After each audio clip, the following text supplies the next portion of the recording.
સંગઠન પર્વ અંતર્ગત કમલમ કાર્યાલય ખાતે ભાજપની મહત્વની બેઠક મળી હતી।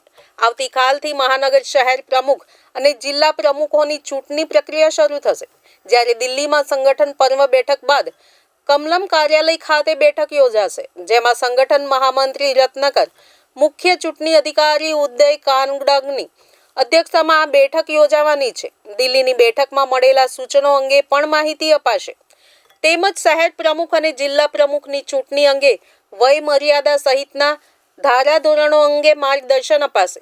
સહ ચૂંટણી અધિકારીઓ, ધારાસભ્યો, જિલ્લાઓના ચૂંટણી અધિકારીઓ, જિલ્લા પ્રમુખો ઉપસ્થિત રહેવાના છે। ત્યારે દિલ્હીની 10 જાન્યુઆરી સુધી શહેર અને જિલ્લા પ્રમુખની પ્રક્રિયા પૂર્ણ કરવાનો નિર્દેશ આપવામાં આવ્યા છે।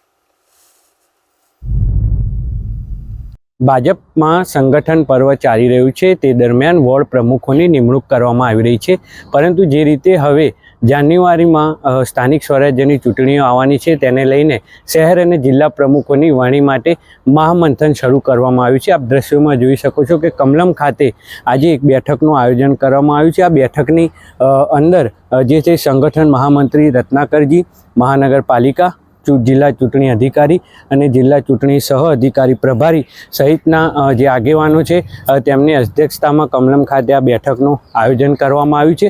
જે રીતે વોર્ડ પ્રમુખોની નિમણૂક કરવામાં આવી છે, તેની અંદર જે વિવાદ સર્જાયો હતો તેને લઈને જો જિલ્લા અને શહેર પ્રમુખોની અંદર આ વસ્તુ ન થાય તેના માટેનું મહામંથન શરૂ કરી દેવામાં આવ્યું છે। સૂત્રોનું કહેવામાં આવે તો તારીખ 10 જાન્યુઆરીની આસપાસ શહેર અને જિલ્લા પ્રમુખની જે છે તે વરણી નક્કી કરી દેવામાં આવશે, કારણ કે આગામી સ્થાનિક સ્વરાજ્ય ચૂંટણીને હવે ગણતરીના દિવસો બાકી હોય આ જિલ્લા અને શહેર પ્રમુખોની વરણી માટે મહામંથન શરૂ કરી દેવામાં આવ્યું છે।